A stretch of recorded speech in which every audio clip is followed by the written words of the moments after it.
thank you for inviting me to give this talk, which is a curious talk as far as I'm concerned. It's not quite a book launch because the book has yet to leave the stocks and is not actually sailing till early next month. Nor is it a proper seminar in which I can take advantage of all your learned comments and criticisms, because in the words of Pontius Pilate, what I have written, I have written. But instead, I want to talk a little about the new book. It's a book I first thought of writing at least 20 years ago, but never got round to writing it. And my impetus was really one of frustration, because I couldn't find a book on 16th century European medicine for my students in London. And that may be a surprising claim, because there are lots of good work being done on individual themes, individual areas, and individual persons. But strangely, I don't think there has been a proper survey of European medicine in the 16th century for many, many years.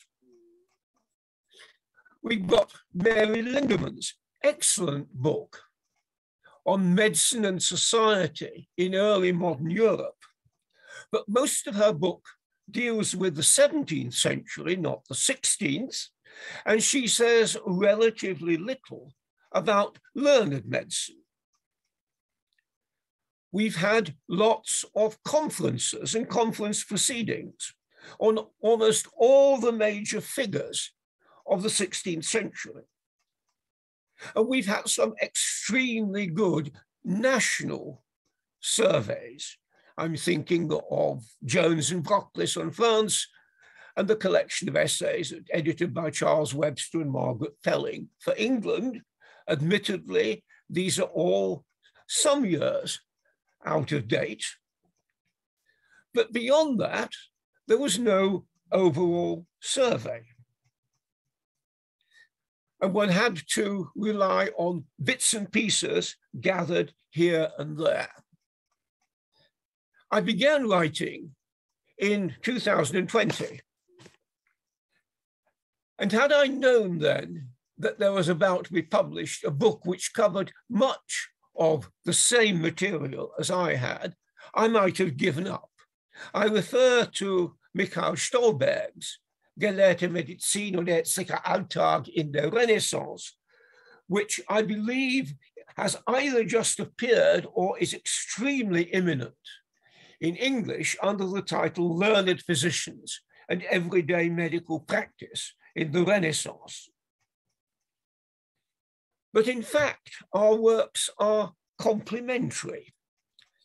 Michael starts from the bottom up, focusing mainly on the casebooks of a single physician, Gregor Hansch, at the court of the Tyrol. And mine starts at the top. It's a large tour d'horizon. And where we meet in the middle, our similar conclusions are based on very different sources, even when we're dealing with German medicine. I worked on material in North Germany and Saxony. Michael worked on further south in Bavaria and the Tyrol. But I want to raise today some questions about how would you write a history of European medicine? What do you think I might have included? Where do you think we should go in future with this?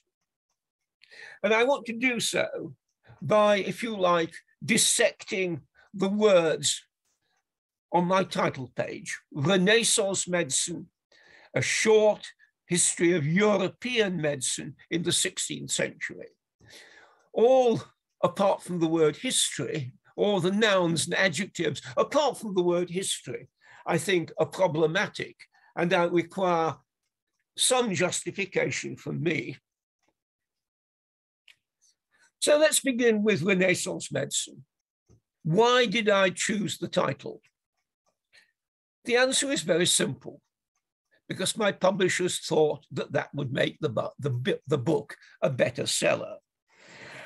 But in a sense, this is a book about the Renaissance. It's a story in part about the revival of ancient Greek medicine and its impact on European medicine in the 16th century. Now, Renaissance classicists working on the Renaissance, have told us an enormous amount about the Fortuna of Galen. They've said a little less about Hippocrates, Dioscorides, and all the minor figures, but they have emphasized, and quite rightly, the importance of editions and translations. And here you see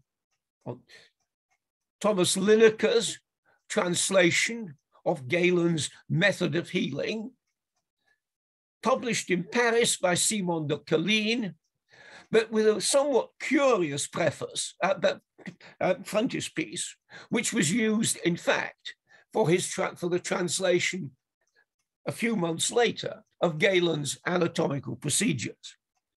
And on the right, you can see the annotations, corrections, and suggestions made by a great English doctor scholar, John Clement, in his Aldine, which was discovered only fairly recently in the Leiden University Library. But with editions and translations, most classicists stop there. And few historians, and I accept in particular Ian MacLean, have not bothered to look further at the way in which this ancient learning was then used. Did it change perceptions of medicine? Did it change how the learned doctor thought medicine should now be practiced? Indeed, did it lead to a medicalization? As medicine became more and more defined by book learning. Now, the traditional view is that all this medicine was just old-fashioned, and it quickly was superseded by modernity, and especially in part by the Paracelsians. But of course, if one takes the longer view, this medicine founded on the Greeks was a very, very long time dying. And by the end of the century, had accommodated itself to a whole range of new discoveries and new ideas. If you like, you can think of it as a series of riffs on classical themes, as writers responded to new ideas, to new diseases, and new discoveries. A good example is illustrated from medical botany, in which, to begin with, Dioscorides became, the Greek Dioscorides became the Bible on which people added their comments, thought about it, and endeavored to correct Dioscorides' descriptions of plants. And on your left, you have the famous Herbal by Mattioli, originally in Latin, but expanded over the years enormously, so that it's over 100 pages of index, become something like a guide to the whole of Renaissance medicine. There were others like Conrad Gessner, and in the middle you see one of his botanical drawings as he tried to introduce, to include new discoveries within the Dioscoridean template. And Paula Findland, in her wonderful book called Possessing Nature, has described in detail how students of botany went about their work. Of course, once you get to the 1540s and beyond, the formal commentaries begin to be replaced by new herbals. William Turner, A New Herbal, written in English for an English audience, or the more famous, The History of Plants, De Historia Stirpium, of Leonhard Fuchs, with these magnificent illustrations. Most of these botanical discoveries are made within Europe. And one must also query some of the larger claims made for the expansion of botanical knowledge, if you like, from the Americas and the Indias. One mustn't forget that the knowledge gained by doctors is also gained from Russia, from Northern Europe, from Eastern Europe, and that the development knowledge of botany from the Americas is not immediate. It's not till the 1540s. Drugs from the East, however, do become much more accessible thanks to the Portuguese and later the Dutch seaborne trade. But one mustn't forget, as Brodel taught us, that this trade continues through Istanbul and Venice, and also that there are very, very few drugs from the Americas in general use almost until the 1590s. Guaiac, sassafras, and later tobacco are famous exceptions that have distorted our understanding. And indeed, if one looks at the development of herbal practices in the New World in the 1560s, many of the drugs that are actually used in practice are imported from Europe by doctors used to dealing with these drugs. One can think of medicine too as having a similar period of rifts. The very first, if you like, challenge to medieval learning by Niccolò Leonicena in 1491, 1492, demanded that we go back to the classicists, we go back to the Greek, we go back beyond Latin, we go back to the Greeks. His pupil, Giovanni Mainardi, whom you see in the middle, develops this idea in producing a, if you like, more accurate understanding of the terminology used by the Greeks for skin diseases, for instance.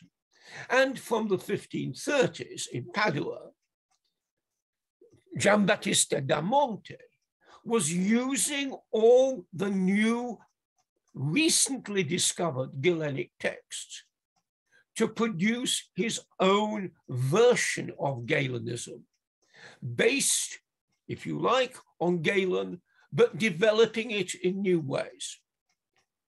And one can go further in this by thinking of the way in which a whole range of different authors developed their views of this ancient heritage: Jean Fernel, Cardano, Fracastoro. And there are more and more alternatives put forward at the end of the century, but still within an overall template of Galenism. Renaissance in another way too, because Nancy Siraisi, in her lovely book on medieval and early Renaissance medicine, argued that in the early Renaissance, there was a new attitude to public health. There was new forms of civic organization, civic doctors, plague precautions, and the like.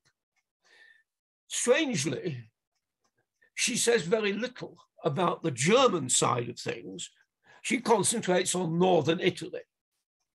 And her argument that we should see a Renaissance in civic terms also can be justified, at least in part. The new Renaissance monarchies in France and England and even Spain saw themselves as engendering a new Renaissance within society based on Italian foundations. In England, Henry VII plans a new Savoy hospital on the model of Santa Maria Nuova in Florence. Henry VIII, who is the very model of a Renaissance prince, founds the College of Physicians in London in 1528. He founds the Company of Barber Surgeons in London in 1540. This is well known. Less well known is that he actually approved of the Geminus book on anatomy, which plagiarized Vesalius Fabrica. And Geminus said he delayed publication until he could actually have the approval of the king himself, and had to wait until Henry returned from an expedition to France. And there's a good example of this. Henry also appointed the Padua-trained John Keyes as a lecturer in anatomy to the surgeons. This indeed is Renaissance, if you like, humanism being translated into action. But I prefer to think of this period less as, if you like, Renaissance humanism, as an index of civic cohesion, how cities, communities are coming together to deal with matters of health. The London College of Physicians fails to enforce its writ in London and also its attempts to extend it beyond London, because they are opposed by the court, the city, and the universities. A good example of civic cohesion I use in my book is that of Antwerp against the sweat in 1529. And my title page is in fact the triumph of the doctor of Antwerp over the sweat. And don't forget that German, Netherlandish, French, and Italian plague precautions are far in advance of those of the British Isles. One also can see how this civic cohesion in the face of disease is used, if you like, to promote religion. Cardinal Borromeo in Milan in the 1570s, Calvinists when they took over Groningen in the 1590s. And a good example, which I deal with at some length, is the case of a man called Thomas Jordanus, Thomas Jordan, whom you see here, who writes a book on the Moravian pestilence of 1577, in which he uses both the material of the health boards. He was the land physicus of Moravia, and also the very latest ideas from Fracastorium.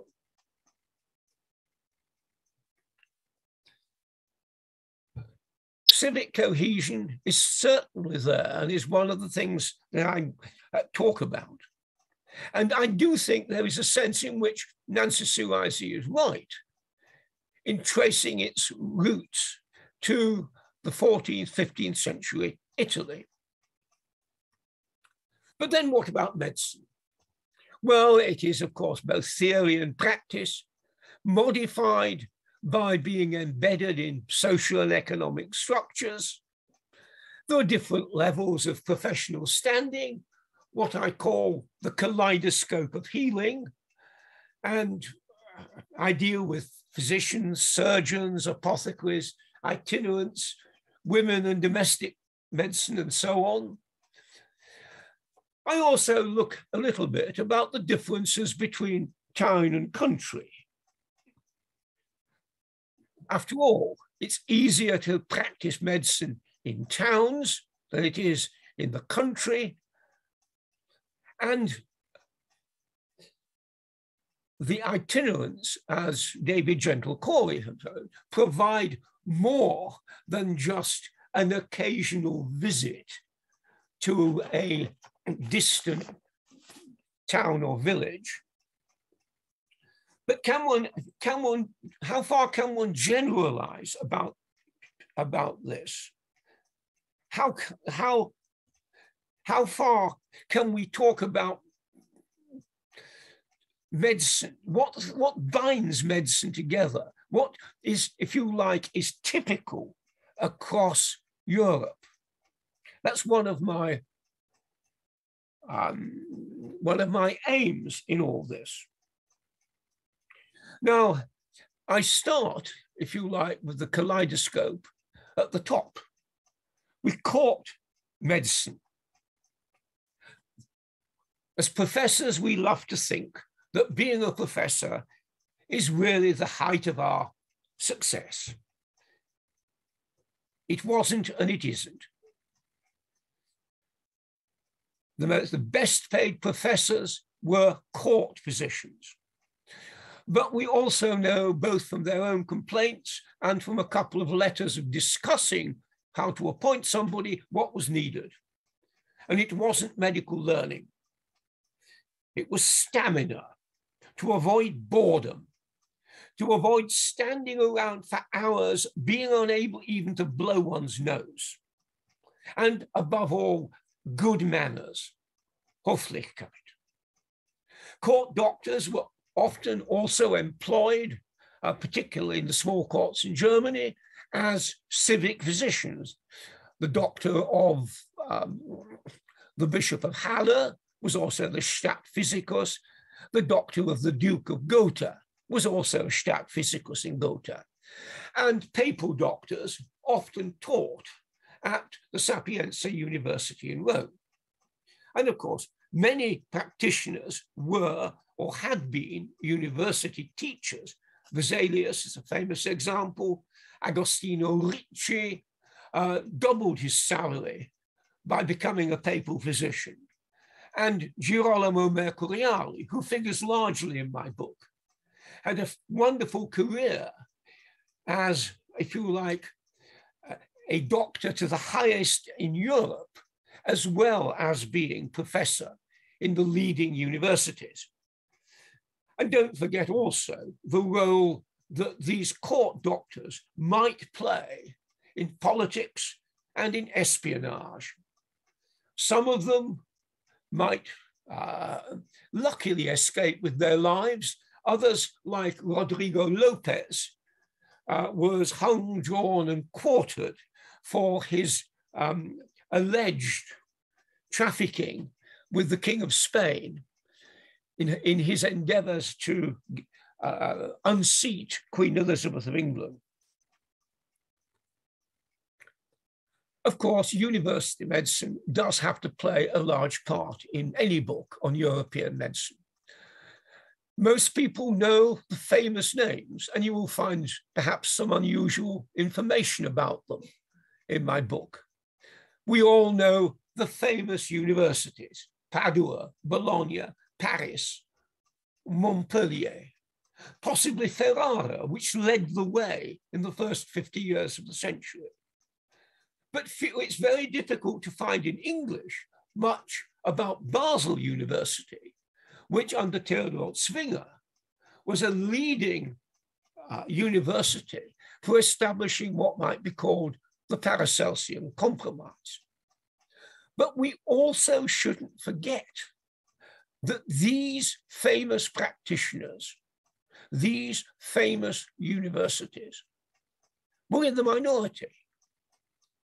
I'm not sure how many people here in my audience have ever heard of Elideo Padovani, although his students loved him, or Gisbert Horst, a Netherlander who settled in Rome and who taught and who took many students around the hospitals of Rome. And as for less famous universities, few of you, I suspect, can immediately identify this wonderful university building. It's the main building of the University of Helmstedt, founded in 1575, and one of the Protestant universities that were created in the 16th century.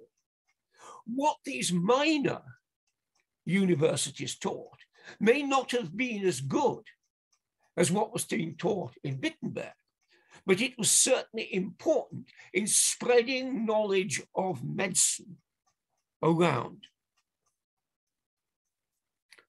And what of surgeons? Well, I'm arguing that there's once you get below the university level, there's always some degree of flexibility.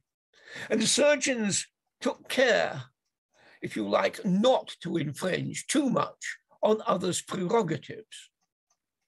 But there's also the possibility of moving up. Specialist itinerants can become licensed surgeons, or indeed, like Georg Bartisch, a surgeon to the ruler of Saxony.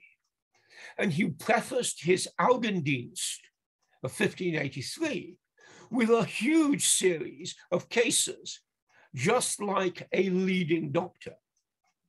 Or what about another man, Jacob Baumann, rejected by Gessner in Zurich as a mere eye doctor, but who became eventually a leading surgeon and member of the Surgeons Guild in Nuremberg.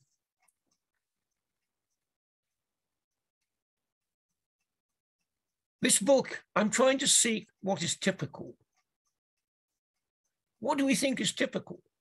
Are we to focus on Germany with its organized licensed midwifery? Or Essex in England, where we're told there's a wise woman in every village? And I will confess that my chapter on women and patients is probably the weakest in the book, for reasons I will tell in a moment. Because if you read the secondary literature on women healers, you'll find that the most famous, Lady Herbert, Lady Margaret Hoby, and so on, are all wealthy court ladies who enjoyed, or they enjoyed a certain status, like Joubert's mother, who we are told was famous around Provence for her treatments. And what about somebody like Anna Weckerin, wife and mother-in-law of physicians, who we are told helped her husband in his practice, and whose 1598 cookbook, which seen through the press by her professor son-in-law, is perhaps the first specifically to contain recipes for the sick. These are at the top end of the scale. At the bottom end, we've got to look at law cases, church courts, legal cases, and so on. We have people who are taught by Goodwife Jenny, or indeed whose ministrations are approved of by leading politicians because they provide cheap help for the poor. Domestic medicine is in fact almost a black hole. I have got very little to say about it. It's difficult, I think, to find information, though some of you may happily criticize me for this and tell me where I should have been looking. Home remedy books in various forms, however, do constitute a staple of publishing. But there are few, if you like, manuscript account books or recipe books which survive for the 16th century. Far more survive from the 17th. And it may not just be because of, if you like, Protestantism, but it may also simply be that there is a greater literacy among women. And at the same time, we must think of failures. What about the poet Euricius Cordus, doctor in Brunswick in 1523, who complains of having to fight off competition from beggars, monks, and mountebanks? Or, and I think this is one of my fine discoveries, Theodor Ecumbertus, a civic physician in Schlagenwald in the Erzgebirge, in what is now the Czech Republic, Czechia. A young man who was appointed with hopes and prospects, and who says, if I'd known what I know now, wild horses would not have dragged me there. Or what of Antonio Pigafetta, an Italian exile at Heidelberg in 1574, whose spectacular failures to demonstrate the circulation of blood around the heart in 1574 was remembered with scorn 20 years later. Unless I concentrate on men, what about the ladies of Memmingen, the wives of the Honoratioren, who were supposed to sit on the licensing board for local midwives, but who refused because it would bring them into contact with trade? And what is a typical practice? Well, Michael Stolberg has written this wonderful book on casebooks, and he and his team have studied far, far more casebooks. I've worked on printed consultations, later incoming observations, in particular Pieter van Foreest, the Dutch Hippocrates, whose 39 books of observations tell about his practice in Pithiviers in France, Alkmaar, and Delft. And if you want to know what trouble you might get into in a Dutch bar when arguing with Dutch seamen, these are the books for you. And finally here, non-medical perspectives. I say very little. I don't make as much use as I could of literature, art, and the occasional records by patients are almost always upper class. I have used some of the letters requesting admission for the poor to the Landesspital at Heine in Hesse, which really do allow us to go down to the illiterate members of village society. We also have what called the successo literature at the end of the century. People who describe their experiences of plague normally as administrators or keeping watch on the town's gates, for instance. And I use, for my main examples, two familiar faces. On the left, you have Niccolo Machiavelli, who writes a novella about his experiences in a Florentine plague. And on the other side, Erasmus, that great letter writer, who describes in many, many letters his reaction and those of people around him to a variety of illnesses. But what of Europe? What of a short history of European medicine? Well, short, 333 pages of text and 40 of bibliography. Is it short? I think it is, because I could have written far more. And what about Europe? Because I will include material from across Europe, from the King of Moldavia's attempts to hire a doctor from Italy and Germany, to pharmacists listing in Seville. I include Cardano's trip to the wilds of St. Andrews, as well as Ingracia's dissections in Palermo. And I even do a brief mention of Salonika under Turkish rule. And I would argue that there is an intellectual unity which is spread and maintained across Europe by what I call the 3 Ps: printing, the post, and persecution. Printing takes off beyond Italy in the 1510s. Basel becomes important from 1530. Most books are not what we as historians read. They're home medicine, practicae, plague tracts, basic university texts like the Articella, plus a few volumes, large volumes of commentary. Few of these books are ever illustrated. Similarly, most translations into Latin of ancient texts appear after 1529. There's also a change in format from the 1540s. Smaller, more local publications take the place of the big compendia. Those cheaper student texts. And if we go right down to the marketplace, fugitive anatomical sheets, those 16th century equivalents of our pop-up anatomies, and plague sheets, very rarely more than 16 pages long. And you can see the development too in libraries, in size, in focus, and in use.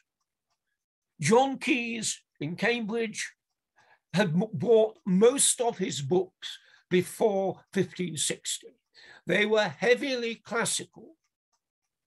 His successor as professor in Cambridge, Thomas Lawkins, books are all, on the whole, in smaller format and were used in a sense as part of the university library. Books are spread. Books are passed on. Books from Gesner onwards are made the subject of specialist guides to medical books. We have book fairs. Heidelberg sent a university professor every year to Frankfurt to pick up things. There were university printers developing. And finally, you cannot talk about Paracelsus and the Paracelsians without if you like, the propaganda value of publishing within a literate German community in a smallish format. Post, of course, allows improved communications, particularly in the German Empire, allowing swift communication by letter, particularly in the circle around Crato von Kraftheim. And the post brought specimens, drawings of plants and animals, and collections of seeds, and sometimes whole plants. Why do I include persecution? Well, I have a chapter on the effects of religion in the 16th century, because the wars of religion blocked communication, but they also sent many doctors and men of learning into exile to spread a knowledge of new things around Europe. Of course, sometimes you could say the Reformation brought disaster. Think of all the hospitals in England and Scotland that are abolished and never replaced until the 18th or even 19th century. More often in Germany, Catholic charitable institutions have become civic ones. There are exiles, Catholic ones from England, but evangelicals from England, Italy, and France who come to England, Germany, and further east.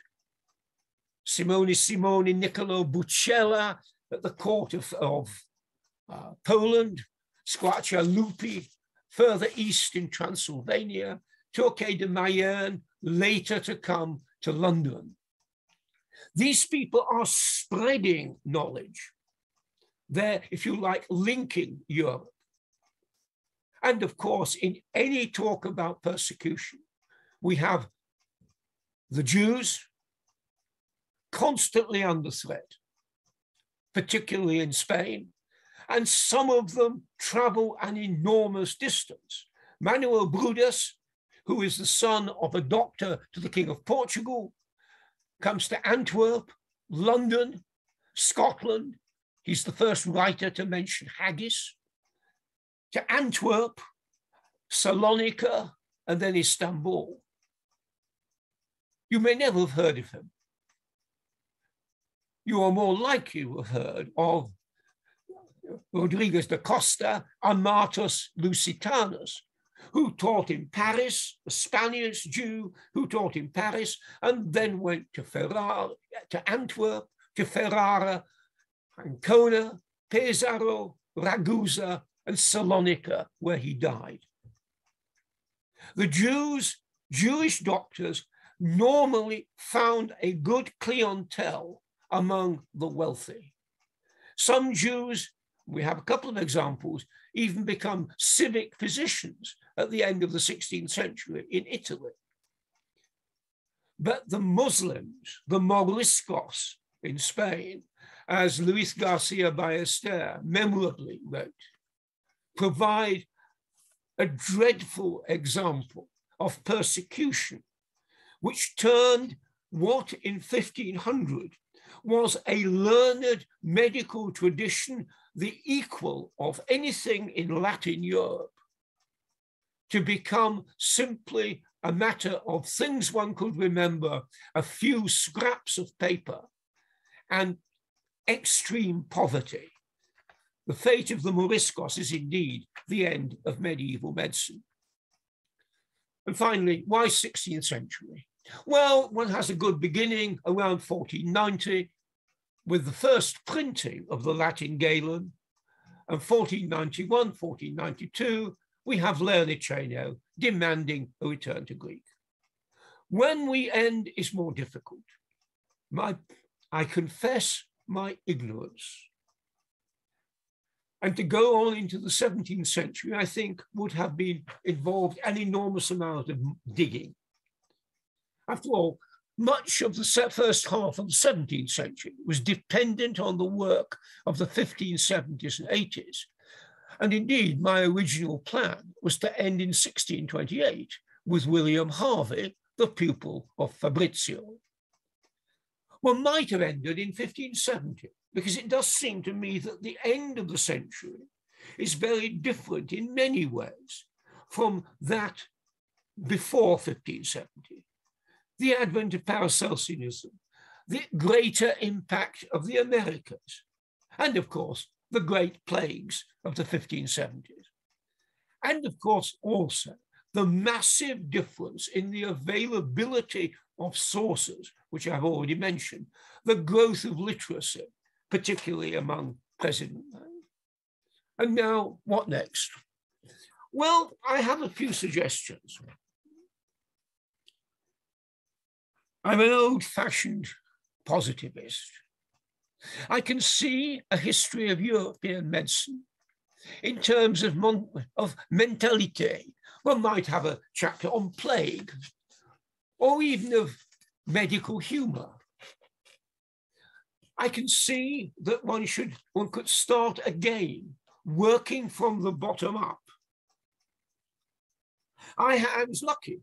I could use so many new books made newly available on the internet, as well as 50 years of notes and Xeroxes. But I'm still, if you think that one should break out, if you like, of the cages of the library. And these are the book cages in the 17th century library, the Marsh Library in Dublin, in which you could be locked in by the librarian. One needs to go around, travel, and see, indeed, if not smell, what it might have been like to live in the 15th or the 16th, 17th century. And don't forget the view from Pisa and Würzburg, let alone Prague or Palermo, is bound to be different from that in London and Lieben. And I think it is a challenge to see where one could include your local perspective. Finally, a cautionary comment. This is a picture of the famous Anglo-German historian of English architecture, Nicholas Pevsner, who ended the preface to the final volume, his multi-volume, Buildings of England, with words that bear repeating and apply to my own book. Don't be deceived, gentle reader. First editions are only ballons d'essai. It's the second editions that count. So, friends, potential readers, potential critics, over to you. Thank you.